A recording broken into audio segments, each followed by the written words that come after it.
সর্বদাই আমরা দুনিয়া নিয়ে ব্যস্ত থাকি, আল্লাহর দরবারে যে ক্ষমা চাইতে হবে এই কথাটাই আমরা ভুলে যাই। আল্লাহ তাআলা বলেন, যতক্ষণ পর্যন্ত যে বা যারা ক্ষমা চাইতে থাকবে ততক্ষণ পর্যন্ত তাদেরকে শাস্তি দিবেন না।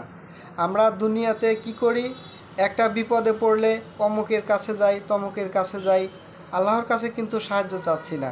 অমুক নেতার কাছে সাহায্য চাচ্ছি, তমুক নেতার কাছে সাহায্য চাচ্ছি। হ্যাঁ, এদেরকেও দরকার রয়েছে, কারণ এদেরকে উসিলা করেই আল্লাহ তাআলা আপনাকে ওই বিপদ থেকে উঠিয়ে নিয়ে আসবেন। তাই আল্লাহর কাছে আপনি আগে চাইবেন, আগে ক্ষমা প্রার্থনা করবেন, আল্লাহর দরবারে দোয়া করবেন এই মুসিবত থেকে উঠিয়ে নেওয়ার জন্য।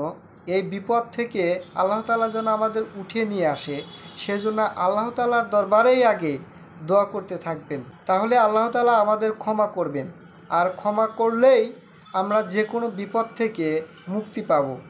এমনও তো হতে পারে আপনি একটা গাড়ির ভিতরে উঠেছেন, সেই গাড়িটা অ্যাক্সিডেন্ট করবে, এমত অবস্থায় আল্লাহর দরবারে ক্ষমা চাইতে থাকছেন। এই ক্ষমা চাওয়ার কারণে আল্লাহ তাআলা আপনার সেই বিপদটা কাটিয়ে সুস্থভাবে গন্তব্যস্থলে পৌঁছে দেবেন। সুতরাং সর্বদাই আল্লাহ তাআলার দরবারে ক্ষমা চাইতে থাকুন, তাহলে অন্তত আল্লাহ তাআলা আযাব দিবে না, কষ্ট দিবে না, ক্ষমা করে দিবেন। মহান আল্লাহ তাআলা আমাদের সকলকে সর্বদা ক্ষমা চাওয়ার তৌফিক দান করুক। আল্লাহুম্মা আমিন।